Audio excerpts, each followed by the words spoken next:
Hello friends, കുറേ ദിവസമായി നമ്മുടെ ചാനലിൽ എന്തെങ്കിലും ഒന്ന് ഉണ്ടാക്കിയിട്ടിട്ട്. അപ്പോൾ ഞാൻ ഇന്നൊരു ചക്കക്കുരു മുരിങ്ങയിലക്കറി ഉണ്ടാക്കാമെന്ന് വിചാരിച്ചു. ഞങ്ങളിപ്പോൾ നാട്ടിലാണ്. നാട്ടിലിഷ്ടം പോലെ ചക്കയും മാങ്ങയും മുരിങ്ങയുടെ ഇലയും ഒക്കെ കിട്ടുമല്ലോ.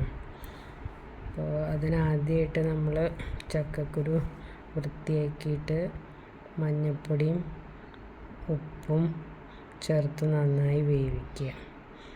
ചക്കക്കുരു വെന്ത് വരുമ്പോഴേക്കും നമുക്ക് മുരിങ്ങയുടെ ഇല വൃത്തിയാക്കി കഴുകി വയ്ക്കാം.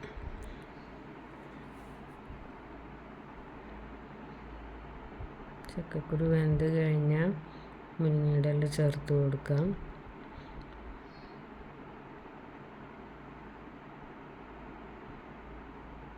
മുരിങ്ങയുടെ ഇലയിൽ ഒന്നും ചേർത്തിട്ടില്ല, അതുകൊണ്ട് മഞ്ഞൾപ്പൊടി, മുളക് പൊടി, ഉപ്പ്, വെള്ളം ഒക്കെ പാകത്തിന് ചേർത്ത് നന്നായി ഇളക്കി സിമ്മിലിട്ട് വയ്ക്കാം.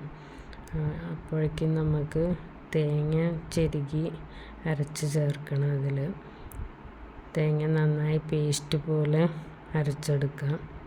ഇതൊക്കെ നമുക്ക് നാട്ടിൽ വരുമ്പോഴാണ് നമുക്ക് ഇഷ്ടപ്പെട്ട കറികളൊക്കെ വയ്ക്കാൻ പറ്റണം. കാരണം ബോംബെയിൽ ചക്കക്കുരു മുരിങ്ങയുടെ ഇല ഒന്നും ഇഷ്ടം പോലെ കിട്ടില്ലല്ലോ.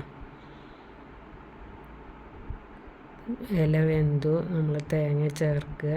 ഇനി ഉള്ളി വറുത്തിടണം.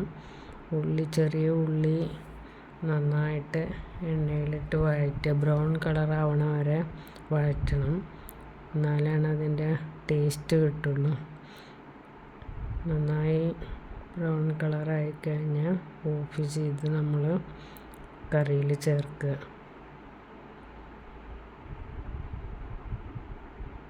കറിയിൽ ചേർത്ത് കഴിഞ്ഞാൽ നന്നായി ഇളക്കുക. സ്വാദിഷ്ടമായ മുരിങ്ങയില കറി റെഡി.